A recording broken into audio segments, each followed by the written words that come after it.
இவர் மிகப்பெரிய சுயநலவாதி.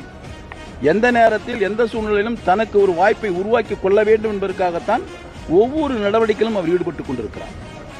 இப்பொழுதும் திராவிட முன்னேற்ற கழகத்தில் அவர் சென்றிருக்கிறார் என்று சொன்னால் ஏதோ சென்று அங்கே கட்சியிலே மீண்டும் முதலமைச்சராக ஸ்டாலின் கொண்டு வர வேண்டும் என்பதற்காக அல்ல, ஒரு பாதுகாப்புக்காக போயிருக்கிறார்.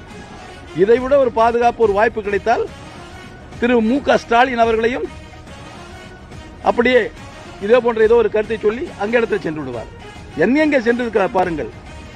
ஒரு கட்சியில் ஒரு உண்மையான ஒரு அண்ணா திராவிட முன்னேற்ற கழக தொண்டனாக இருந்தால் அந்த தொண்டனுடைய சிந்தனைகள் செயல்பாடுகள் முழுவதுமே தன் தலைவர் மீது தான் இருக்கும்.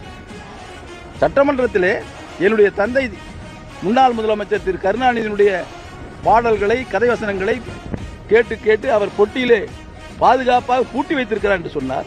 அப்படி என்றால் இவருக்கு கொள்கை கிடையாது, கோட்பாடு கிடையாது. முழுவதுமாக இவருக்காகவே வாழ்ந்து கொண்டிருக்கின்ற ஒரு நபர். இவருக்காக இவ்வளவு நேரம் நம்ம பேட்டி கொடுக்க வேண்டிய அவசியமே கிடையாது.